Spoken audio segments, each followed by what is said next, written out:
ukuthi ichaza labanenqe bangathi ibhola yaseTimpisini ingente ngaba ngumfana wakhona nami. Ngike ngadlala kule league yaseTimpisini. Ephake labanye bebanqebe basadlala kuma-13. Lengidlalela ihoro mina.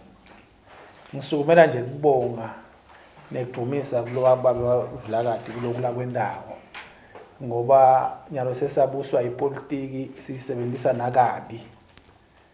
Lokhu kahle ukuthi nakude ukuthi ufuna kuba bucopho enkundleni, ufuna kuba induna yenkundla, uthanza nje ibhola usupport abantwana. Kuna kulokhunye babesho ngeke kumcoka ukuthi sinalama team nje sport director sisakhe le structure lama teamini.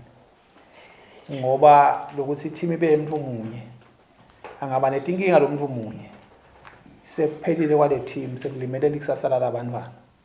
Mina ke ngidawukhuluma through experience ngidlalile eHoro bangishintsha ngomsebenzi la eBuhleni ngafika eBuhleni ngadlalisa i-team bathi Sigodlo sahamba saya ka-Super League ngikushintshwa komsebenzi nasengiyespeak besahambile babenza manje besebenzisana naye yasala le team sekude umuntu lo isitawo ya dissolve nje sesho ukuthi kumcoka ke lokuthi asibe khona le structure kulama team njengemntwana ke lokhuliswe eTimpisini nami lothanza nebhola ngithi angilule esandla la kungwenzene ngwavuma ngoba sengifukisile ukuthi sponsor siyachubeka neminyaka lotako ngangikhulumele kulo khulumele lotako ukuthi ngidawo manje ngimlekelele wavula kanti nga 2000